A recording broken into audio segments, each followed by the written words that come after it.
વડોદરામાં ઉનાળાના પ્રારંભે જ પાણીની પારાયણ સર્જાઈ છે। ફાજલપુરથી આવતી મુખ્ય પાણીની લાઇનમાં ભંગાણ સર્જાયું। આજે 4 લાખ લોકોને પાણી નહીં મળે, પીવા માટેનું પાણી નથી મળવાનું। રિપેરિંગ કામ ચાલતું હોવાથી પાણી કાપ સર્જાયો છે।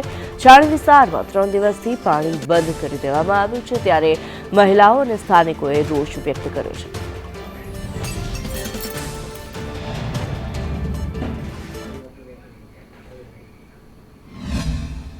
વડોદરા શહેરમાં ફાજલપુર એટલે કે મહીસાગરથી જે પાણી આવે છે તેનું હાલ અહીંયા સમારકામ ચાલે છે। લાઇનમાં ભંગાણ સર્જાયું છે અને તેને લઈને વડોદરા શહેરમાં પીવાના પાણીની મોકાણ છે। ફાયર જે બ્રિગેડ છે તેમના દ્વારા અહીંયા પાણીની સેવા આપવામાં આવે છે અને હાલમાં આ ફાયર બ્રિગેડનું જે વાહન છે અહીંયા પાણી આપીને અહીંયાથી પરત જઈ રહ્યું છે અને બાદમાં અહીંયા પરત આવશે। ત્યારે અહીંના લોકો સાથે અહીંયા ચર્ચા કરીએ કે અહીંયા શું સમસ્યા છે, અહીંયા પરિસ્થિતિ શું છે તે અંગે અહીંયા વાત કરીએ। જે મહિલાઓ છે તેઓમાં પણ અહીંયા રોષ જોવા મળી રહ્યો છે। અહીંયા શું સમસ્યા છે? અરે પાણી નહીં આવતું, પાણી વગર શું કરીએ કહો? પાણી તો જોઈએ ને, ખાવા પીવા સંડાસ પાણી કરવા જોઈએ ને પાણી। કેટલા દિવસથી નહીં આવતું? આજે ત્રીજો દિવસ થઈ ગયો।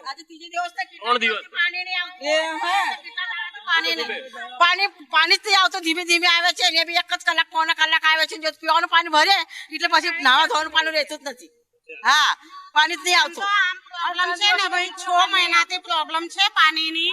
મોટર લગાવીએ તો પણ પાણી આવતું નહીં।